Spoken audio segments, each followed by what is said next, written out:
Hello again, ladies and gentlemen, and everybody else watching. This is your host, Madman, and this is yet another episode of True Detective Season 2, starring Colin Farrell and Vince Vaughn. Now, this episode might be my favorite in the whole series just because of the opening scene that we get to see here. Vince Vaughn has a monologue that's very good. It's in a lot of ways better than a lot of the character development monologues from the first season, where it's exposition about the character's past that serves to contextualize how he behaves and what his emotional responses are like and what his goals are in his life. It provides you with a lot of information in really the only good way that you can do exposition, which is to tell a story. You know, it's what we're all doing in our lives, even with our actions, is we're trying to tell everybody else around us a type of story about who we really are. Because we can't put it into words. It's impossible to just transmit it to somebody through language. You know, language is an inferior alternative to just psychically showing someone your thoughts, which isn't possible. If you're one of the psychic rejects on Earth, quote unquote, whatever that is, some kind of continental insane asylum for psychically retarded genetic effluent, then you're not ready for psychic powers, because you'd be transmitting all the wrong things to people and making them go insane. So we have to bind or confine our thoughts to language. And for us, that's good. So here's the scene. Vince Vaughn can't sleep. He's got insomnia. I had that since I was a kid. Makes you really brittle mentally to not have good sleep. Ruins your whole life. And so Vince Vaughn's just awake. He's staring at the ceiling, and he's got some leak in his house. You know, he needs to have a nice little evaluation of his, his roof. He needs his roof redone. All this guy needs is a good roofer. I know a guy from North Providence. He could have fixed those leaks. Then you wouldn't have the insomnia, bro. If you just fixed those leaks, you wouldn't be obsessing about your trauma through some weird symbols on your ceiling.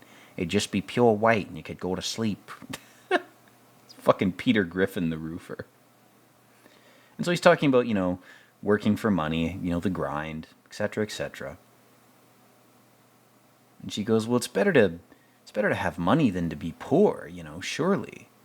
This temptress, thought-like woman. And he goes, money can't fix everything. Here's why. When I was a kid, when my dad was drunk, he locked me in the basement as if to protect me from himself. I don't even want to talk over that. This monologue is so fucking good, man. Basically, one day, he wakes up, the door's still locked, But eventually it gets opened. And he's never told her this. But he's so fucked up, he hasn't slept, feels like shit. He's like, fuck it, maybe I'll confess to you something. Good idea to confess this to your confidant, your female confidant. Whoever she is, whatever her motives are, which turn out to be good, I'll spoil it, she's not nefarious. But he's like, I was down there for days. 6 years old. And the rats are already trying to eat him. Can you imagine that? Yeah, you woke up more ways than one. A rat chewing on your fucking finger. And this chick's about to cry. She knows he's being honest. She's been with him long enough. She's like, I know when he's lying. He's not lying. And he says, I just grabbed this rat and started smushing it, smashing it against the concrete. And that was the genesis of his personality. He was there for days. Totally dark. There's no windows. Good God, man. The shit people go through that they never talk about. Her fingers on his pineal gland, she touches it. He goes, no, no, no, no, don't touch me. And she goes, how many other stories do you have that you haven't told me after all this time? How many interesting tales have you withheld from me strategically so that you seem like a more interesting male partner for me? Because if you tell a woman everything right away, it scares them off.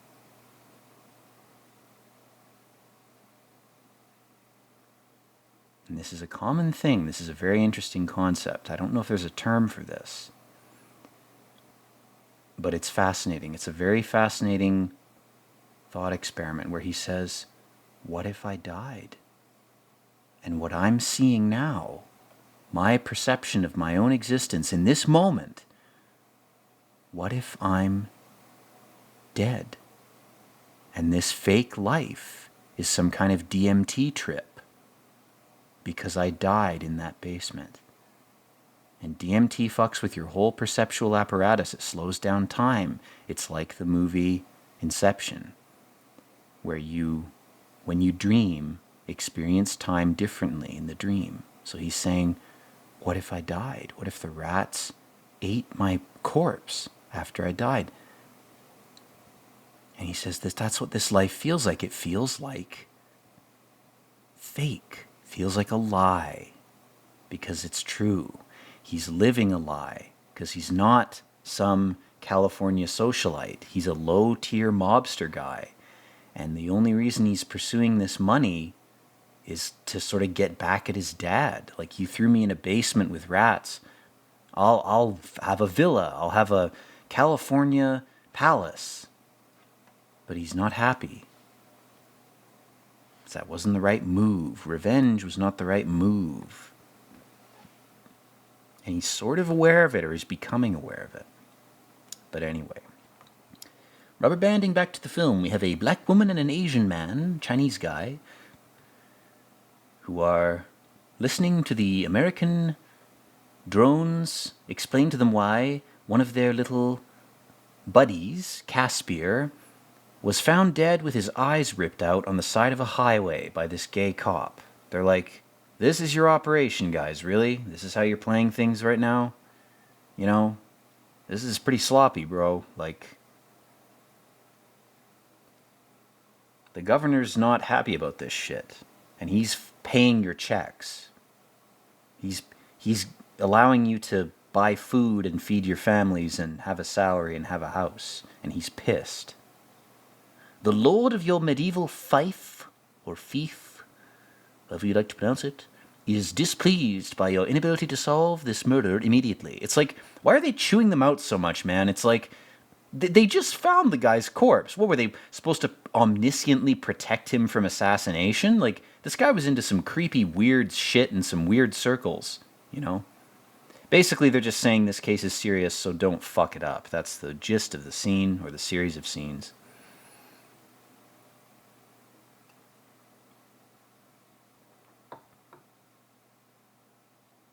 And they're like, this detective guy is a bit sus, so grill him, make sure he's competent. He's like, they're like, do you know what the city of Vinci is? Do you know where it is? Do you know why it's valuable? Started out like Vegas as a kind of vice haven. I love that phrase, a vice haven. Damn, that's good. Some poetry there.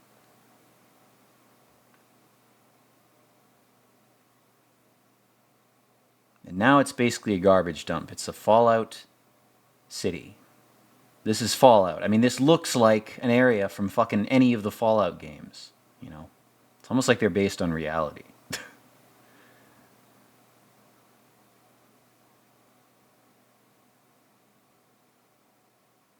His name is basically Velcro, this guy. He's got a Velcro mustache. Detective Velcro. God damn. It's a subtle joke. Sneeds feed and seed. The sign is a subtle joke.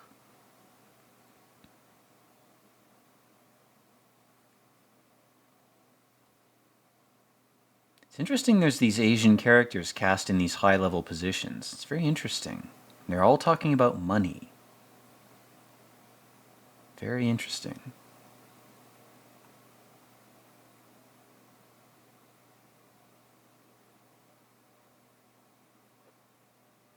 And they're like, are you so coked out and drunk that you can't even understand what we're saying, or are you still a competent pawn that we can use? He goes, no, I'm cool, guys. I don't give a shit. My son's a fat ginger kid getting bullied. As long as I can beat up his bully's father, I'm cool, man. That's how I let off steam. It's totally healthy. You should all try it. They're like, all of our kids are divorced and living with their moms. As it should be. Woo! So basically this guy got castrated. Goddamn, they done gone and gave him the full circumcision package. They took fucking everything from this guy. They took his sight, and they took his gentleman's equipment. It's been severed from him. This poor Indian doctor's like, you Westerners are very fucked up. Even your murders are not as fucked up as ours.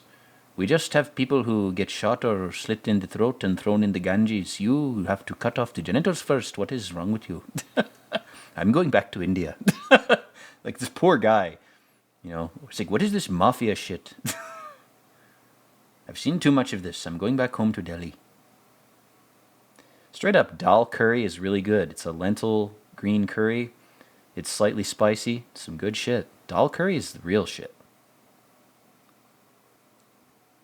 So again, Detective Sanchez Mustache Velcro, is talking to this guy who supposedly pointed him in the direction of his wife's rapist.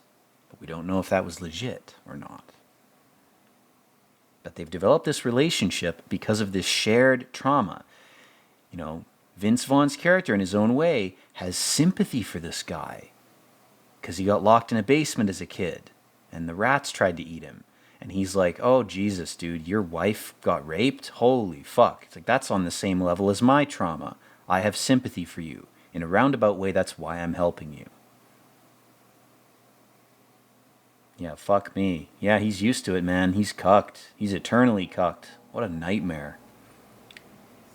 And then we pan over the epic interchange. Totally not a giant sort of runic spell circle made out of concrete that human souls travel along like electrons on a circuit board. That's totally not what that is, guys. Full Metal Alchemist straight up told you that.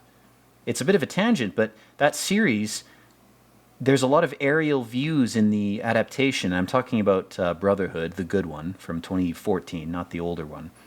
There's aerial shots in the animated version of that manga where the characters figure out that cities are giant summoning circles and or they're like circuit boards, and human beings and human energy and effort and blood and whatever are all forms of energy traveling along these little conduits or these pathways on these giant summoning circles.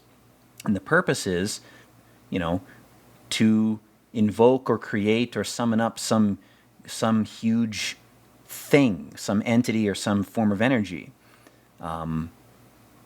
And it's not for the betterment of society necessarily. The goals are very vague in that series, which I do recommend. I may do a commentary on it, in fact. Problem is, it's like 50 episodes. And, just to comment on what we're seeing, this guy's mom was a whore, so it turned him gay because he wanted to be as distant from his mom's femininity as possible. So he became a cigarette. He became a human cigarette. That's this guy.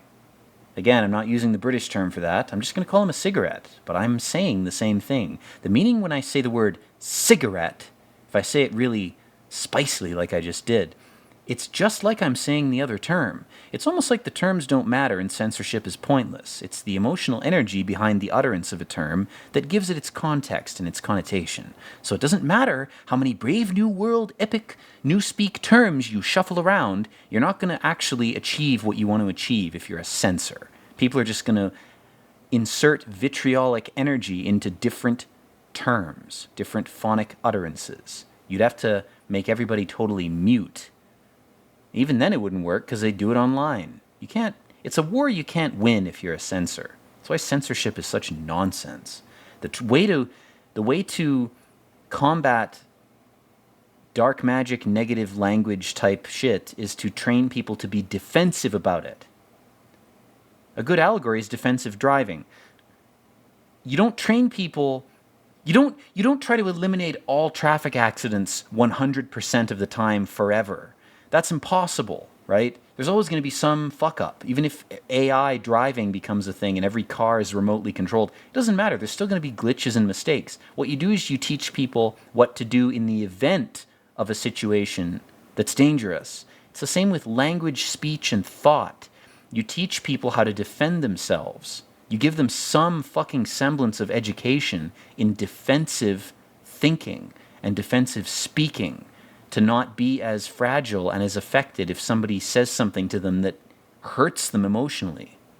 That's the solution. That's exactly the solution. But the problem is censorship seems easier and it looks easier on paper. It's like communism. Oh, on paper, this looks great. Let's try it in real life. Oops, 60 million dead. Can't make an omelet without breaking a few eggs. Am I right, guys? This chick's got like the same vape I have right now.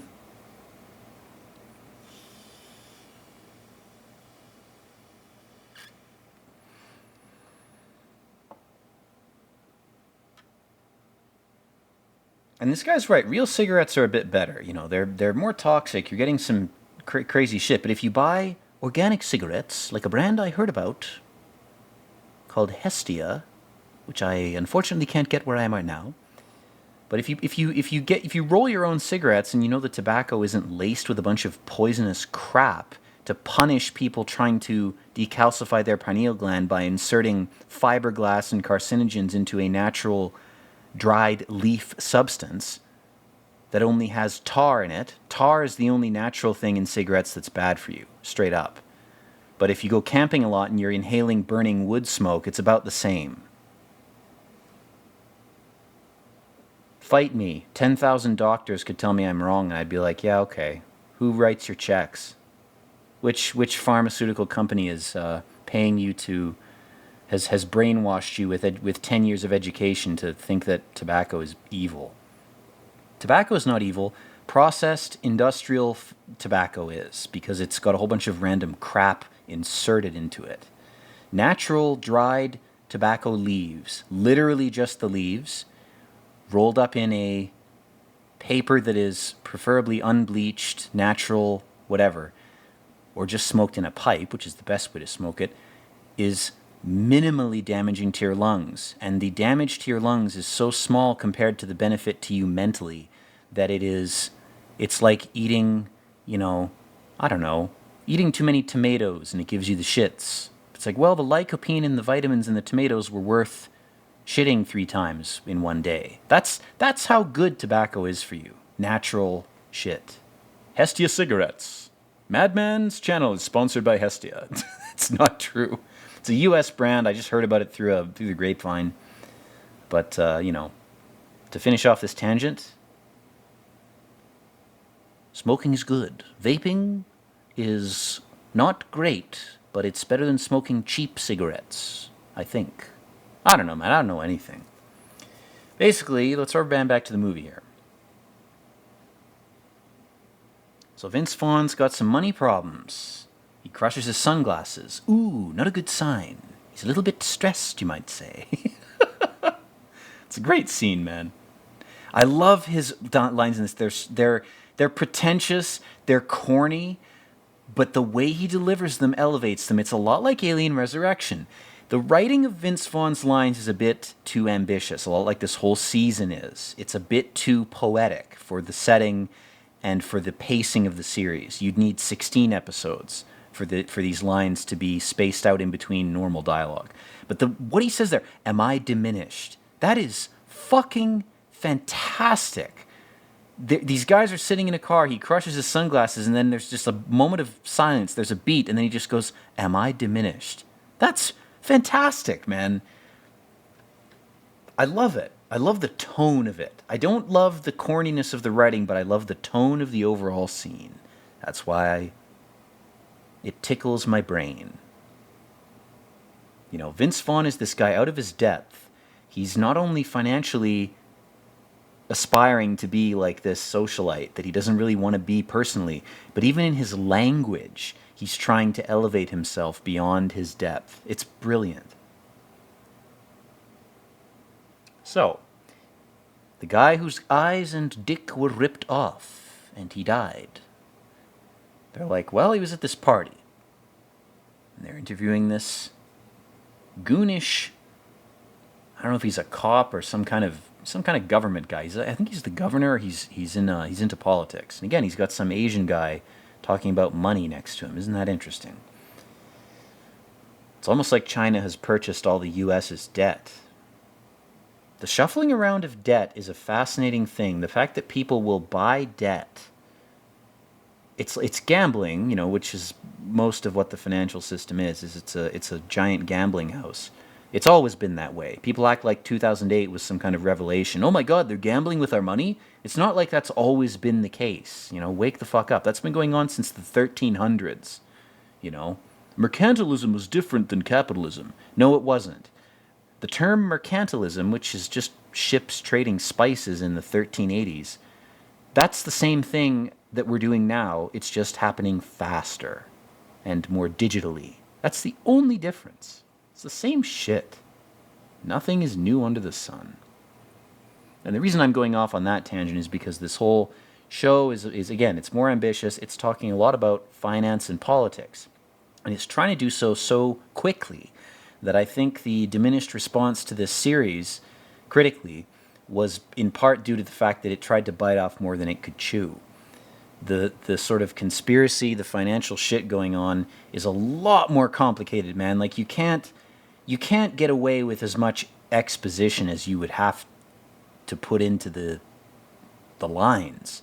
So this series doesn't do that, it avoids it, but in doing so it rushes everything. The whole series feels more rushed.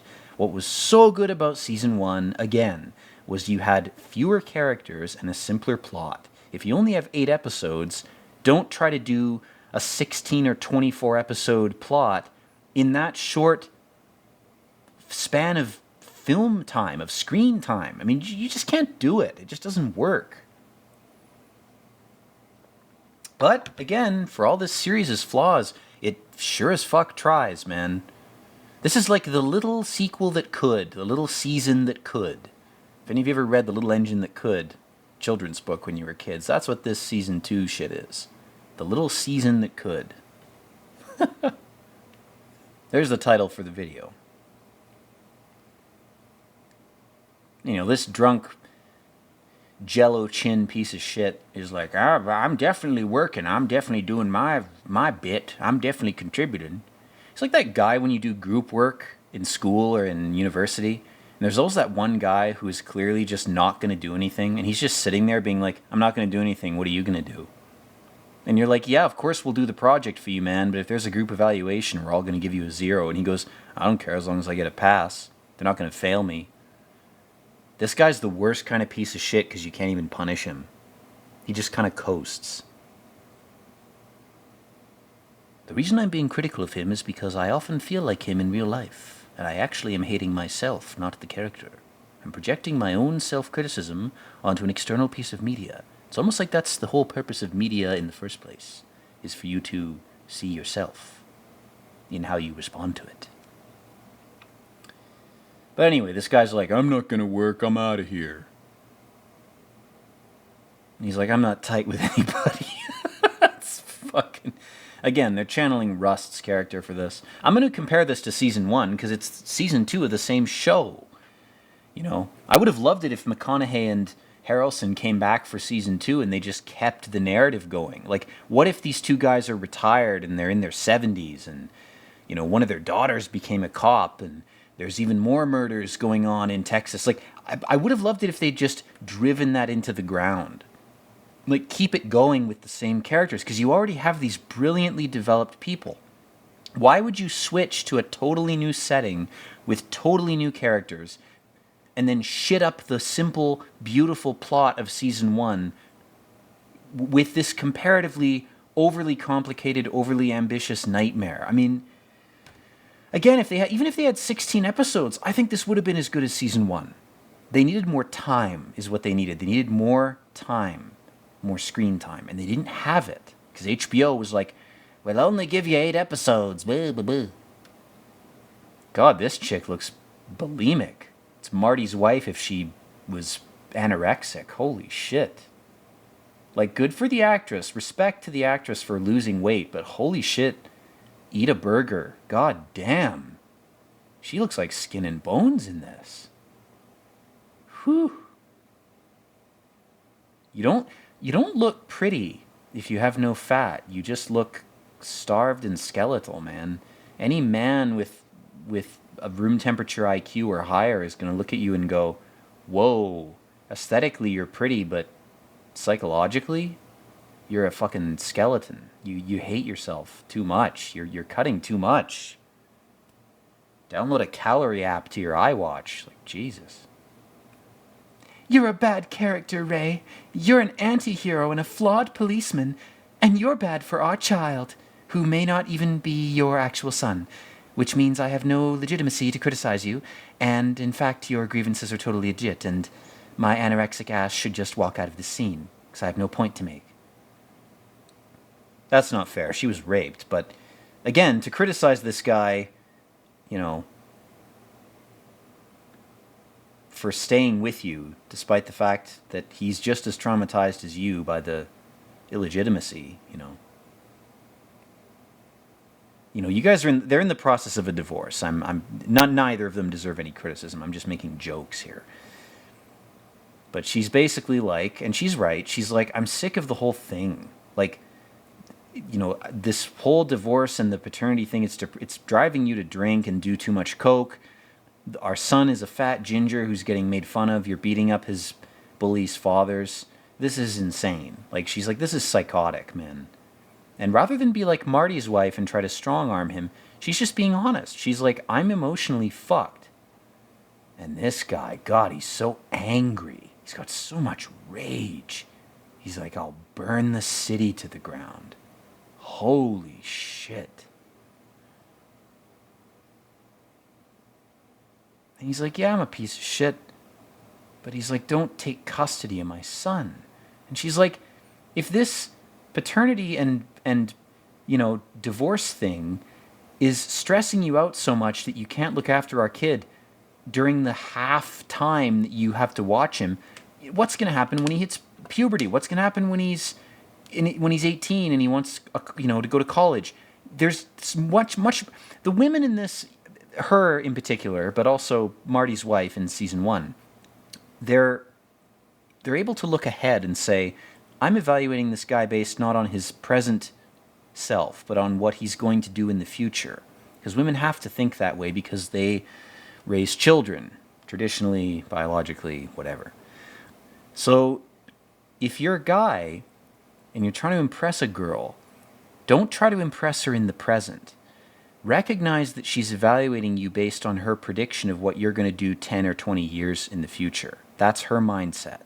Because it has to be. She can't help it. That's how she's thinking. So, Velcro Sanchez's wife is like, "You're so stressed out right now, you're not fit to be a future dad." It's not her husband's present day performance that she's evaluating, it's the future. She's thinking ahead, which is powerful, man. It's slightly prescient. It's very slightly omniscient if you have the ability to evaluate someone's present day behavior and try to extrapolate how they're going to behave way down the line. Women are much better at that than men. The men that are good at that are creepy. They're a little bit feminine. They've accessed a part of their brains and a part of their genetics that they're not supposed to access. They're a little bit weird. And they end up on the fringes of society no matter what, even if they're successful, even if they're billionaires. If you can predict what the stock market's going to do in 20 years, if you're a Warren Buffett type guy, you're a bit fucked up mentally. You're a bit possessed. You're a bit weird. And the person that can use that weird brain in a good way is a rare-ass person, man. It's a power that usually just destroys its wielders. It's like being the Kwisatz Haderach. If you've drank the water of life, You're either an abomination and a nightmare and a danger to everybody around you, or you're extraordinarily powerful and successful, but you're also consigned to being a recluse in your life. Those are the two options. Pick one. I wonder which one most of us would pick. I'll pick the one that keeps me sane, you know. That's what I would pick. Whatever lets me stay sane. If you're insane, you can't do anything. You can't even be evil. You can't even have fun being evil if you're insane. If you're insane, you're just an idiot. Fuck's the point of that? Sanity at any cost. That's my credo. I don't care what I have to sacrifice. Just keep me sane.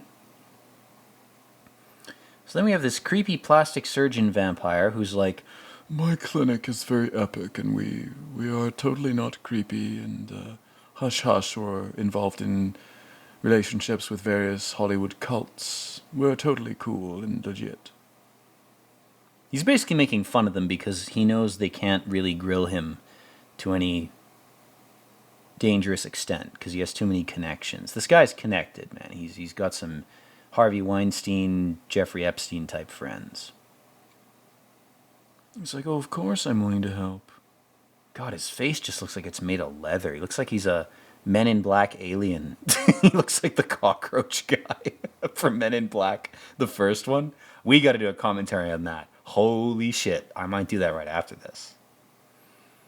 He's like, you're a woman, and women like to look good. This Hannibal Lecter ass guy.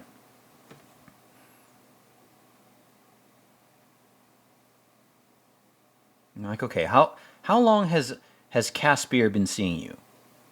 You know, he was having troubles. He was having body dysmorphia or whatever, some type of shit.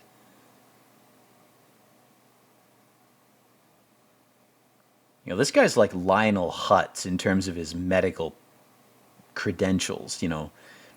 His degrees are from a website, you know. Welcome to California. Hotel California.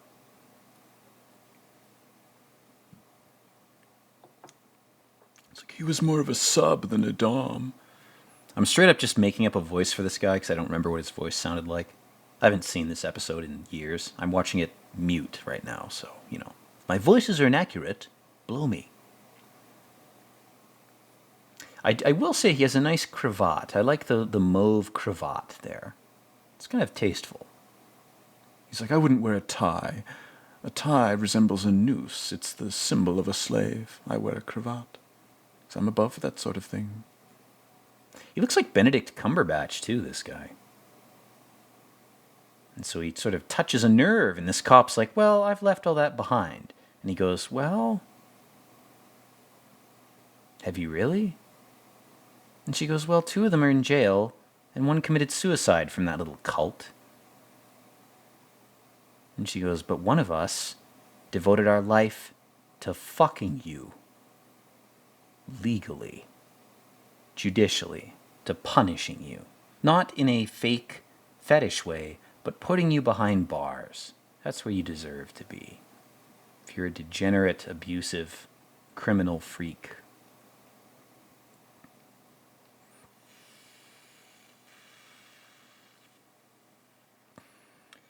Man, the more I watch this, the more this seems like Fallout 76. It's because I'm playing it right now. But the, you know, cities incorporating and cities being garbage dumps and everybody wandering around in these sort of wasteland-ass looking places with concrete interiors. God damn. The Fallout series is really a giant red pill for the state of the West. I mean, that's obvious. It's been that way for 30 years, going back to the games from the late 90s, but holy shit. This series is... This could be a quest line in Fallout, complete with every line of dialogue. I would love to see somebody make this in any of the games. Fucking hell, this would be a great Fallout quest. You play as Vince Vaughn, because the other character is kind of a piece of shit. You play as him, and you start out, you know, just before you made your money. You make your money, and then all of a sudden it's all under threat, and you have to make a choice. That's basically the plot of New Vegas. The writers of this must have played New Vegas, man. I'm going to put that out there. I would bet $1,000 of real money, which I don't even have right now, but I could have it, and I will have it. I would bet $1,000 that one of the people who wrote this has played Fallout New Vegas. This is too similar to it, man. It's so fucking similar. Even the look of the characters, man. And this guy's basically an alcoholic. He's a total drunk. His thermos is full of booze. I had a math teacher growing up who used to basically drink rum and coke in a thermos. But he was good. He was jovial. He wasn't, creepy or weird or abusive. He was fun. He just needed the little bit of that substance. It's no different than taking antidepressants. It's the same shit. They all have side effects. Antidepressants ruin your kidneys. Alcohol ruins your liver. What the fuck's the difference? Either way, you're taking a hit for a mental boost. You're taking chems in Fallout. It's almost like that's actually how Western society functions. It's not even an allegory. It's not even funny. It's too true. So basically, Vince Vaughn's character, he has a relationship with this guy, this governor type dude. And he's like, I'm concerned about the whole Caspier thing. And this corridor. And what they're talking about, which was established in the previous episode, is that there's a high-speed train speculation meme going on, which in real life amounted to nothing. It's almost like in real life it was just a way to inflate property values so people could make money, sell the property, leave, and then the property tanks. That's a common tactic. You inflate the value of something, whether it's a physical asset or a stock, and then once the value's inflated, you very quietly sell your position in it, and you give some bullshit reason for doing so, and you make a ton of money because you bought it for nothing, and then the stock price tanks to way below what you inflated it to. That's like economics 101, So that's what's going on here. Is Vince Vaughn he's slowly starting to realize he's part of a giant con, if he hasn't already. And he's like, well, I'm not going to be on the receiving end of the tank, I'm not going to be on the receiving end of the downturn. I'm going to get out with some money, one way or another. And the whole guy getting his eyes scooped out with melon ballers and his dick sliced off thing is a bit unnerving, because it feels like people are starting to recognize the grift who don't think that they have a chance to gain from it. And they're trying to blow the whole system up. They're trying to blow the whole con. It's a bad sign, basically. That's what he's saying.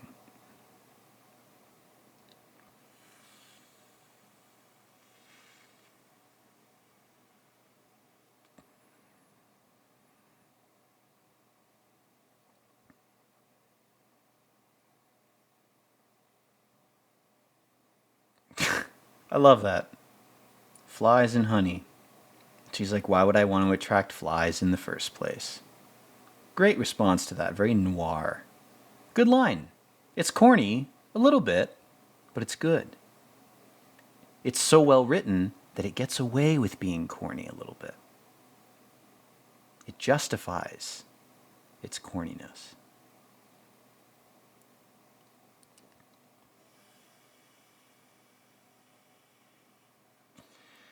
And then we have some cringy left-wing anti-capitalist rhetoric forced into the narrative from nowhere. Yeah, it's much better to have constant economic lows. It's much better to have consistent poverty than boom and bust. I'd much rather have consistent drudgery and enslavement and serfdom, rather than having periods of growth in between. People are so fucking stupid, man. Again, I hate to quote Churchill because he was kind of a piece of shit, but he said, capitalism is a terrible system, but it's also the best thing we have. He was right. That's a true statement. It's one of the few true statements you'll hear in your life, in history. When he said that, he was actually telling the truth. He was like, this system sucks, but the other alternatives are nightmares. Would you rather have a nightmare or a night terror where you wake up sweating and you've pissed your bed and you're strangling yourself? Or would you rather just wake up, a little bit freaked out and then go back to sleep? Personally, I'd rather have the lesser of those two evils, but that's just me. If you really want to torture yourself, go live in Russia or China. That's the hard mode of existence right now. And now they're talking about men and women. Very interesting conversation. She's like, well, men are muscular. They're strong even if they don't work out. And he goes, oh, well, I'm a feminist. I have body image issues. My mustache looks like a cat shit on my face, but I can't shave it. I try to shave it every night, but the directors of the show won't let me.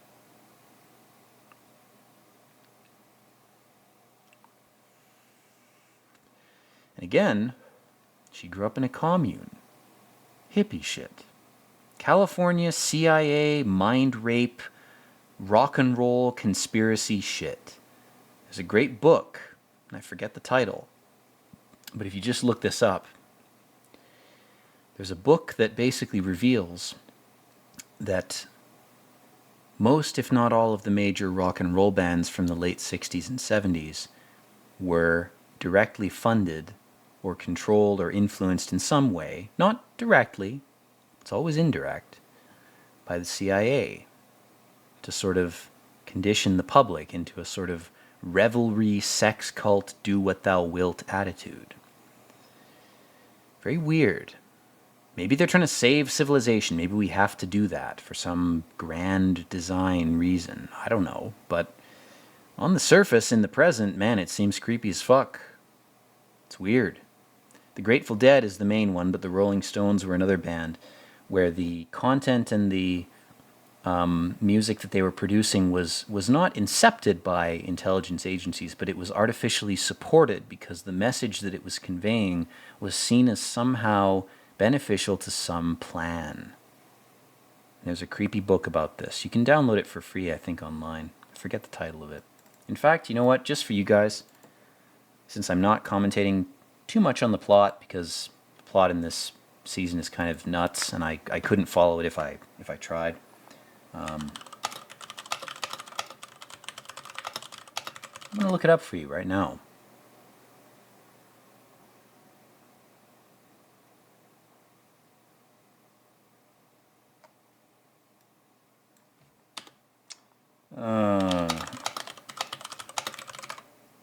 Come on, what's the title?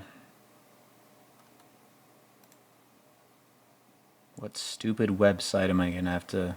Yeah, okay. The book's title is Weird Scenes Inside the Canyon. So again, I don't know how legit this book is. It could be nonsense, like most books could be. But it's an interesting idea. It'll tickle your brain. It'll entertain you. If you're intelligent but haven't found a vocation, it will pacify you for a moment until you decide who you want to worship. So let's take a break from my bullshit and let's go back to the show for a bit. Our gay cop guy, closeted gay cop guy, is talking to his GF in her nice Project Monarch room. And she's like, oh, you're leaving for work again. And he goes, well, yeah, it's my job. I'm going to go away and then I'm going to come back. And he's trying to be good. He's trying so fucking hard, man. He's like, I found a woman. I take Viagra just to fuck her. I want to have a kid. I want to have a family. I want to be normal. It's like that scene from American Psycho where he's like, I want to fit in. He's really trying, man. He's killing himself trying to be a decent person. But he's so desperately dishonest, and it's just not who he is. It's not in the cards for him, but he's trying to force it. He's trying to one-up fate. And she's like, you don't even talk to me. You know? Who am I supposed to be? You don't know who you're supposed to be? God damn it, man. Women have it so fucking easy. If you're a straight woman, you're supposed to be a mother. If you can't be that, you're going to be a crone. You're going to be a wise woman, a witch.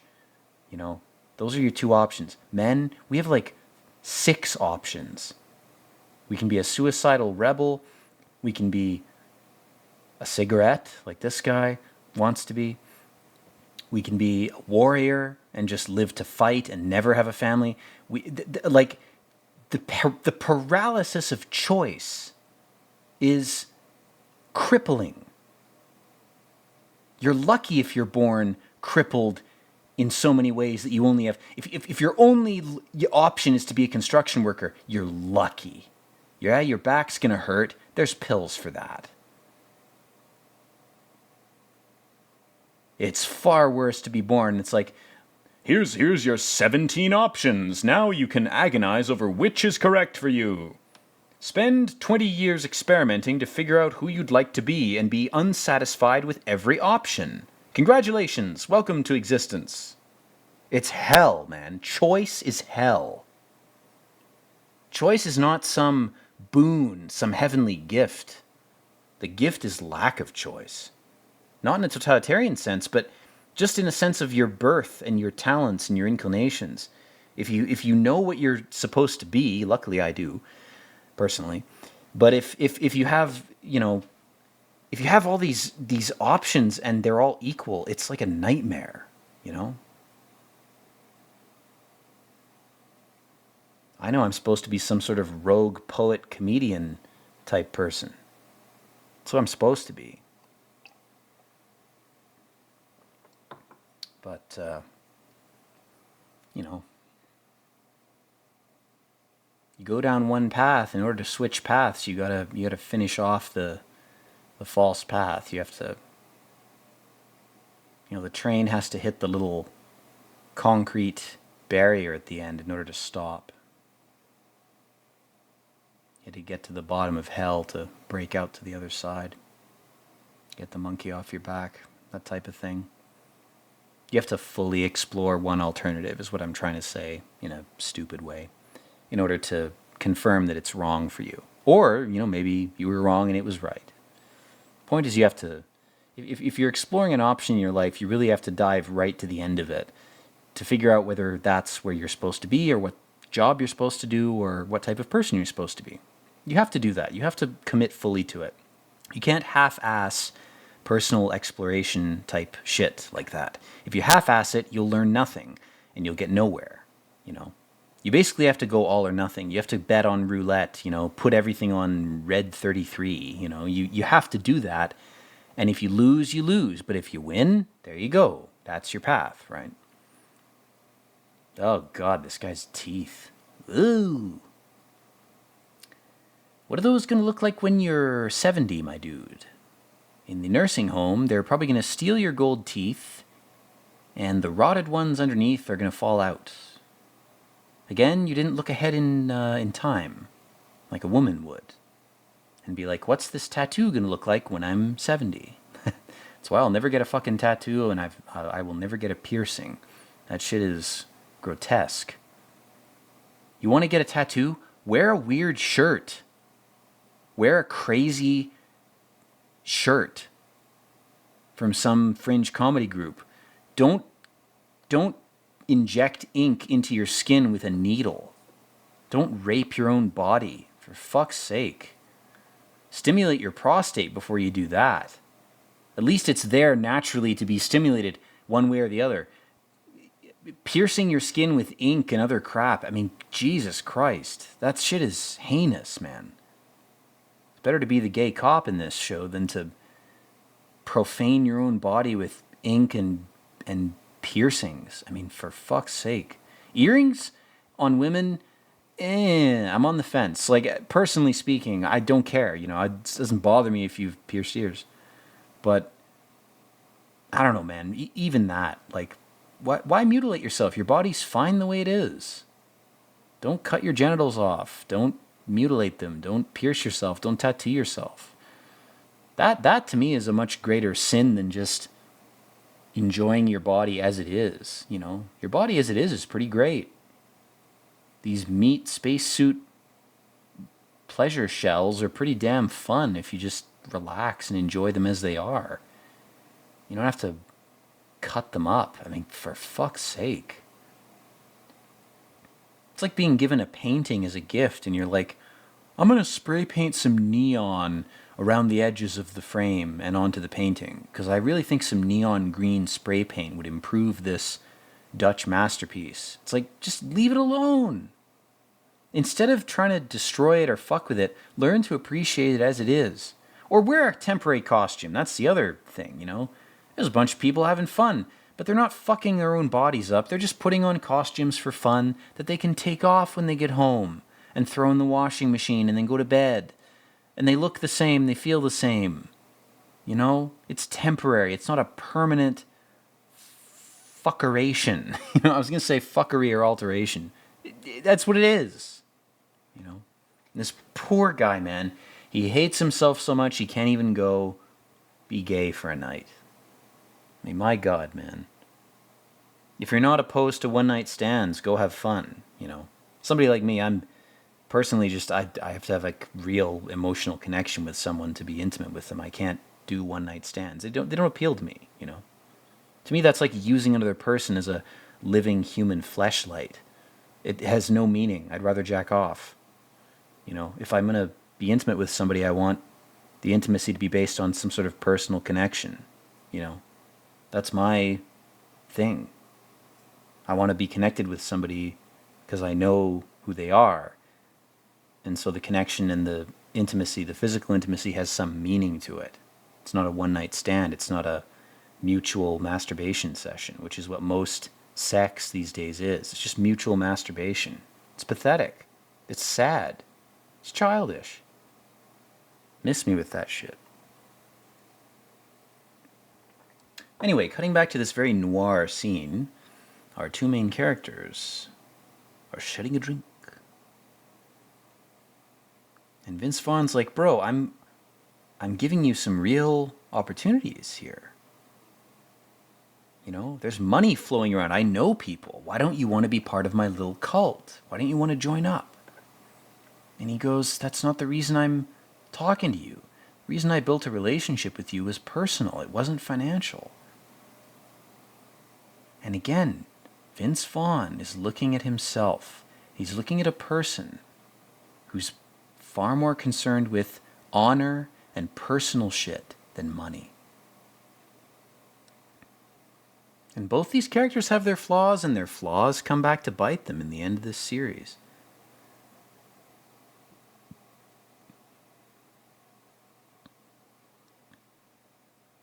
I'm tired, then get some sleep. Man.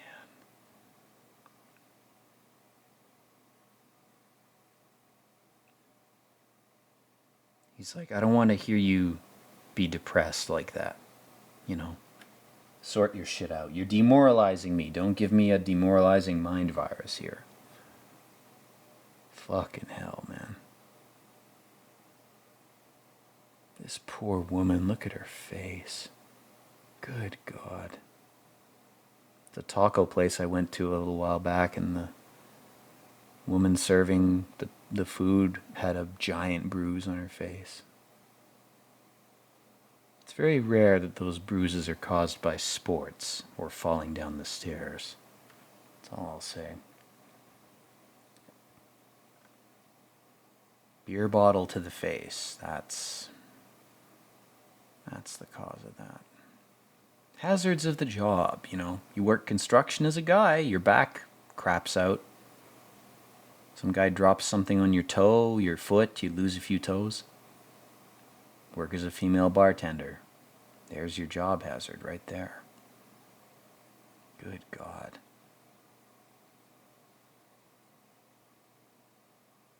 And he goes, that's not mine. Great writing. Great writing. Quick, simple, direct, 3 words. That's not mine. Perfect. Done. Believable, but also poetic. Perfect. Checks all the boxes. This chick singing about church and worms? Interesting that she's using those two terms right next to each other. Church and worms. Isn't that strange? I wonder what that could mean.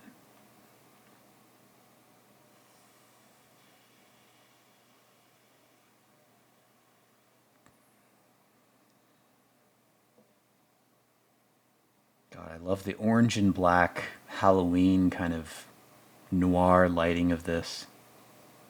It's the best way to update the black and white monochrome aesthetic of the 1940s movies is to make it yellow, orange, and black. That's inherently creepy. We've all been conditioned with harvest time Halloween shit.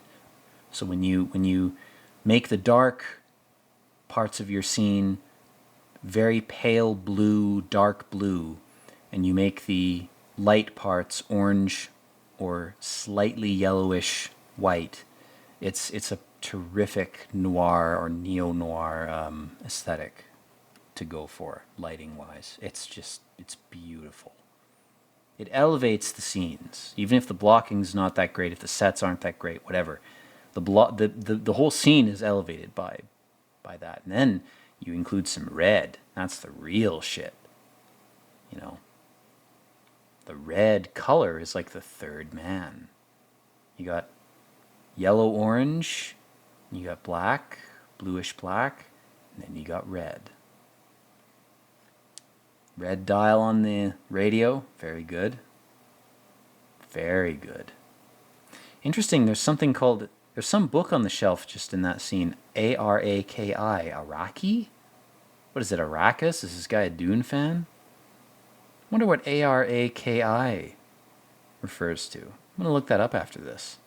Straight up, I don't know what that is. It might be nothing. But the fact that it's blatantly shown to us during this creepy scene where we're following a single character into an abandoned house and every object has significance. Interesting that the book on the shelf or the object on the shelf with the letters Araki is visible. That's a conscious choice, you know. Oof.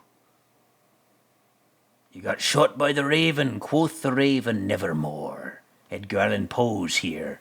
He's gonna switch clothes with you and then time travel back to 1860 and end up dead in a gutter. Ooh. Ooh. Hell of a cliffhanger, guys. True Detective. Season 2, Episode 2. Will Dirty Sanchez, Velcro Man, end up on top after this, or is his character doomed? You'll have to check into the next episode of my commentary to figure it out. There's no other way to experience it. There's the Madman way or nothing. Not even the highway. The highway disintegrated long ago. There's only the Madman way. It's the last way left. Anyway, guys, that having been said, thank you for watching the commentary. I hope you're doing well in your life, personally, physically, psychologically. Hope your family's doing well. Take your vitamins, drink your water, and hug a loved one. They're going through shit that they're not telling you because they want to spare you the trouble. If you just give them a hug, that's enough. You know? Do something for them. Move a couch. It's the little things. It really is. It's no joke. Anyway, guys. Thanks again for watching, and as always, peace out.